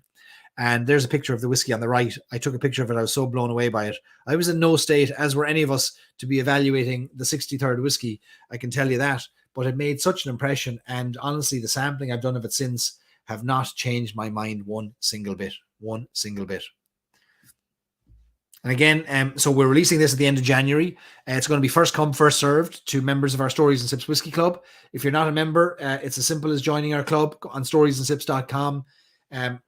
We have no lengthy commitments. It's $20 a month. You get access to all of our online videos, content, tours of distilleries, access to our tastings, access to our whiskeys when they're released, and all of our online events you get access to as well. So all of our Meet the Maker events. We're going to meet David and Fiona. So Fiona and David are the founding couple. This is the only distillery in Ireland that was founded by a woman. It has been Fiona's dream to start a distillery for many, many years. The first few years of the distillery was creating gin and poitín even. And David then decided he wanted to make some whiskey. And they are a lovely couple who have a lovely vision for what they want to do in a beautiful part of the world in County Down, half an hour outside Belfast. David's a former aeronautical engineer, worked on missiles and in the kind of the aerospace defense area in Ireland. And Fiona is a former property surveyor. And now they're focused 100% on distilling spirits, gins and whiskies. And I believe that the Redemon Estate Distillery, which is the home of Shortcross, is the most under-advertised unknown distillery in Ireland today. And we're getting in early. We're getting in early because once the world finds out about these whiskies, there's not going to be a hope for us to get access to some of the whiskies coming down the line. So David and Fiona have been very kind to us. They're very appreciative of the support we're giving them. They were delighted that we brought the whiskey bus to them, and they're really excited about this release. And I can't wait to hear from them on this Tuesday. So this Tuesday night, for members of our club, tune into our private Zoom with David and Fiona. We're going to talk to them about this whiskey. We're going to talk to them about the distillery, the challenges of building a distillery, what they hope to do with it, what they're making there. If you've got questions for them directly, you can open your cameras, open your microphones, talk to them. But go to our website, storiesandslips.com, and register for that event. It's under our Meet the Maker link under the club section of our website. And I'm really, really excited about this. Really, really excited.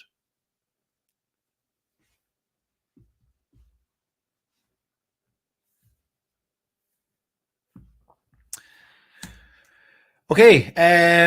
Upcoming in-person events. For those of you who would like to join us for an event on the East Coast of the United States, we are meeting up in February. Our first event is now sold out. It's sold out in 14 minutes. Blew my mind. We're partnering with the Dead Rabbit, one of the most famous Irish bars in the world. They were very kind to ask us to participate in an event to celebrate Irish whiskey for their 10th anniversary, to hero Irish whiskey, to put together a program that represented the best of Irish whiskey, past, present, and future. And so we've created a program called Tradition Meet Tomorrow. And it's historic whiskies, new whiskies, never before released whiskies, whiskies that have never been served in the United States before are part of this event taking place in February. So no point in me going on about it. It's sold out, sadly. I'm sorry.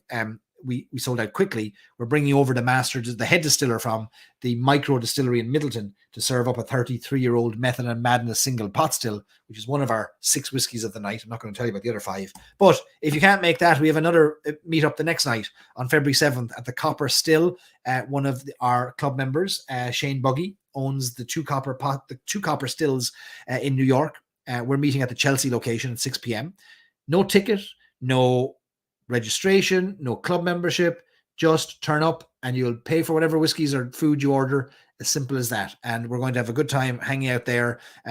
Guest of honor on the night will be the one and only Lauren McMullen from Bushmills, who's joining us on her vacation in the United States. So she's going to be there. And so Lauren's going to have, she's going to tell you the real story about 1608 and whether that's the actual year or not. So stay tuned, and yeah, hopefully we'll see you there. It's going to be a good night. It's going to be 2 nights are going to be great. Tuesday and the Copper Still. So again, if you haven't got tickets for the Dead Rabbit on Monday night, don't worry. Tuesday night we'll all be hanging out in the Copper Still, and we'll be there until the wee small hours, until they kick us out. We might even get a lock in. You never know. If we talk nicely to Shane, we might get a lock in there. This Copper Still is bigger. If you joined our September tasting event in New York, where we were at the East Village location, which is smaller than this, this is a much bigger location, twice the size, so we can fit more people as well. Kristen wants to know if she was the first one to register. I'll tell you now.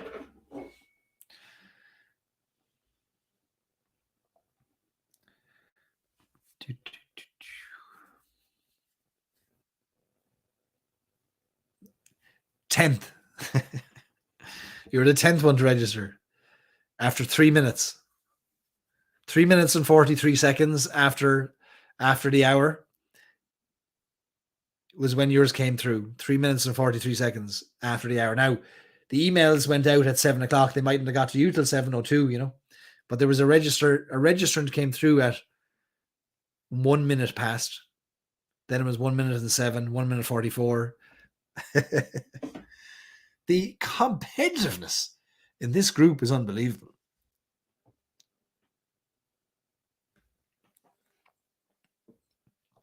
Johnny, you were the 16th registrant.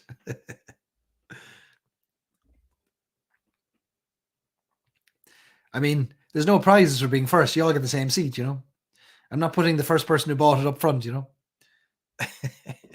not telling you who was number 1. I'm not giving away personal details.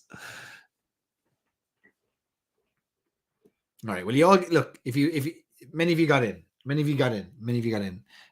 All 25 seats sold out very quickly. Very quickly. 14 minutes.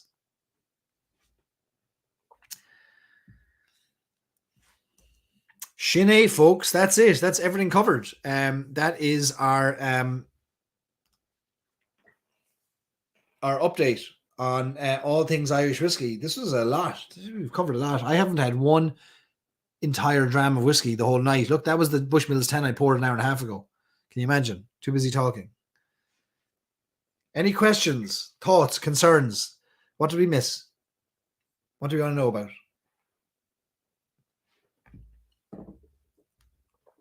And be sure to click like and subscribe if you haven't done so. That'd be very helpful. So Tuesday night is the next thing, registering for the event with David and Fiona from Redemon Estate from Shortcross Whiskey. Please join in that conversation. We're going to learn a lot this week and this month about this whiskey, about peat, about single malts, about the label right now actually is we hope on Monday to get a timeline for the label. Things are moving as quickly as possible. We think it'll be, again, down to the wire. We hope to have the whiskey launched by the end of January so that before New York, we might even have a tasting before New York. If not, it'll be after we all get back from New York. But we hope to have the whiskey to be able to ship it out from Ireland end of January. All going to plan. No whiskey bus updates to share. Anthony and I almost got in the same room this coming Thursday, but we couldn't. We missed each other by a little bit, and we couldn't connect. We've been chatting though, and we're talking about it. There's we'll have more to share.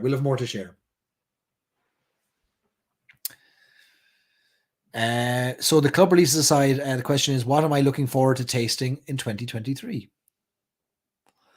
That's a good question.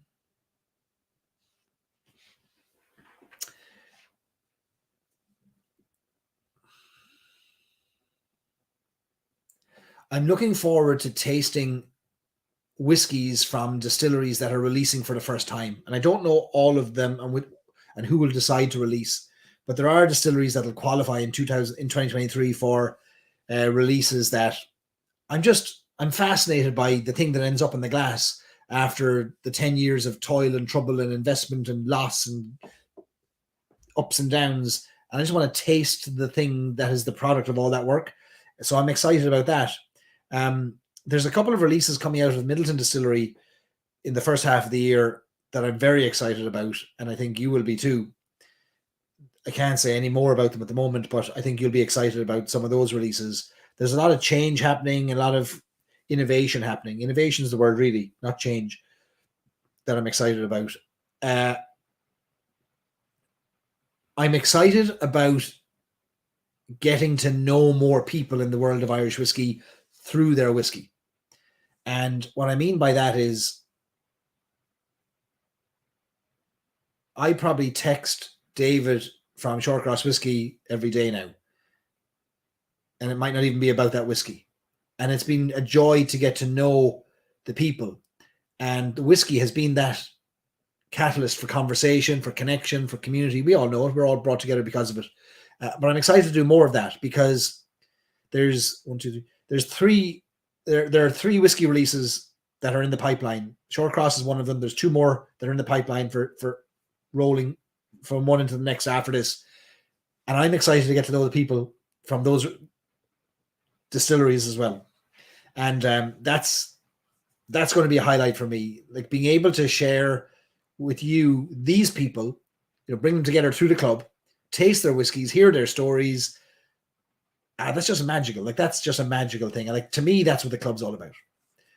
So I know you said aside from the club releases, but anyway, new distilleries, their new products, and some innovations coming out of some existing players are what I'm excited about. I see lots of you going to New York, meeting up for, there's probably lots of side events and things you could all do in New York and connect on that.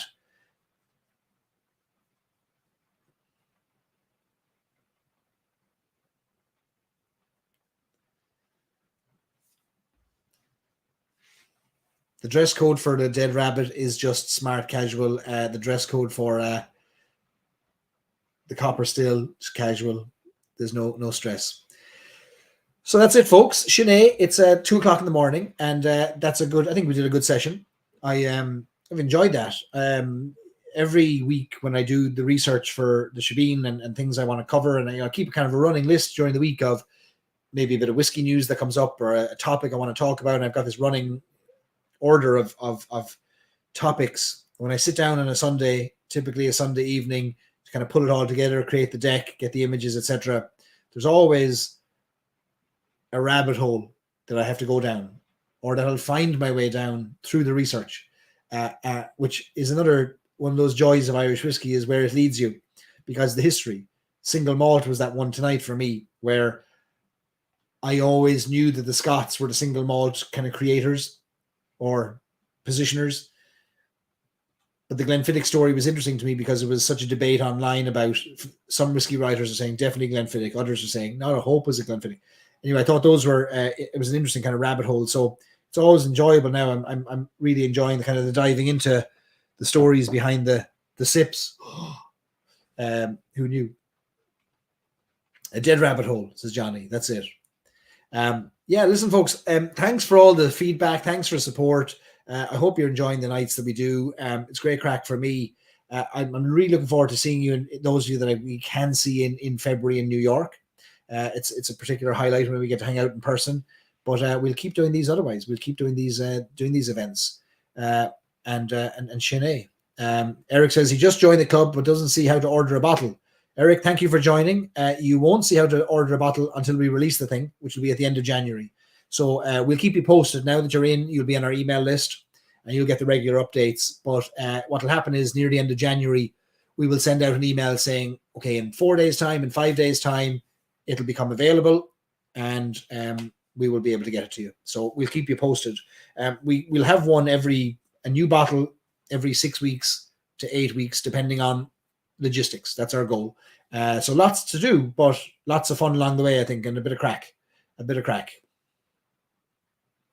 So see you all in February, and see you online on Tuesday night for our Meet the Maker event, which, Eric, you might enjoy as well, 7 o'clock Eastern, meeting with David and Fiona Boyd Armstrong, the owners of the Redemin Estate Distillery, and talking about, actually, one thing on this topic of single malt before I go, Shortcross Whiskey's inaugural release, their first ever single malt, won Best New Whiskey in Ireland in 2021. Their peated whiskey that they're giving us won Best Peated Whiskey in Ireland under 11 years of age. This is a amazing set of awards for a brand new distillery. And so I think you're going to enjoy, for those of you who enjoy meeting the people and learning more about their work, Tuesday night, join our Meet the Maker event, register for our Zoom, and we'll have a good time chatting with Fiona and David. So, Slodja, we'll talk to you all soon. See you in our Facebook group, and get practicing your Irish coffees. We want you gunning for each other. You're so competitive. Slodja, we will talk to you soon. Have a good night.